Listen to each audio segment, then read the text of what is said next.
सोलापूर शहरातील शास्त्रीनगर भागात राशन दुकानदार नागनाथ बंडा यांच्या दुकानावर कारवाई करा म्हणून भ्रष्टाचार विरोधी मंचचे संस्थापक अध्यक्ष सादिक शेख यांनी अन्नधान्य वितरण अधिकारी सोलापूर यांच्याकडे तक्रार दाखल केली।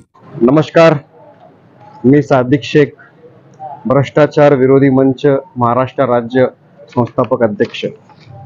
आज या ठिकाणी अन्नधान्य वितरण अधिकारी साहेब यांच्याकडे मी स्वतः एक अशी तक्रार दिली आहे की सोलापूर शहरातील शास्त्रीनगर भागात दुकान क्रमांक 59, परवाना क्रमांक 157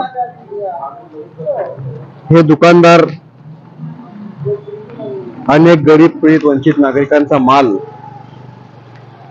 अनेक दिवसापासून युनिट प्रमाणे देत नाही।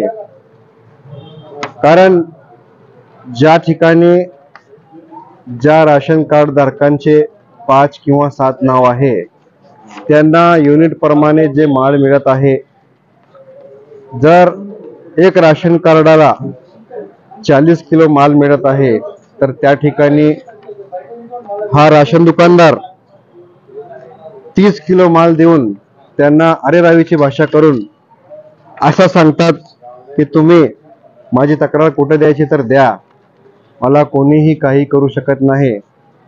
कारण मी अनेक वरिष्ठ अधिकाऱ्यांसोबत बसणं उठणं आहे, माझी तक्रार कुठेही तुम्ही दिली तर माझा कोणीही काही करू शकत नाही असं सांगून अनेक दिवसापासून दुकान क्रमांक 59 नागनाथ बंडा हे भ्रष्टाचार राशन दुकान मार्फत केलेला आहे।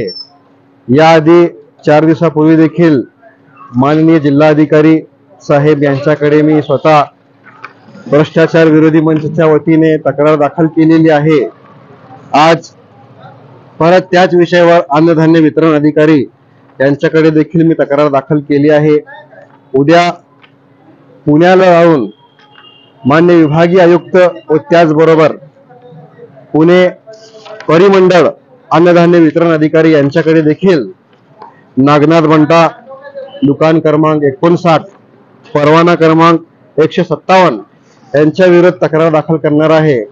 जर मी जे पाठपुरावा केला आहे या पाठपुराव्यावर 7 दिवसात जर कारवाई नागनाथ बंडा यांच्या दुकानावर झाली नाही तर 8व्या दिवसापासून बेमुदत धरणे आंदोलन मी स्वतः बसणार आहे। एवढंच सांगून मी आपले 2 शब्द संपवतो। जय हिंद, जय महाराष्ट्र।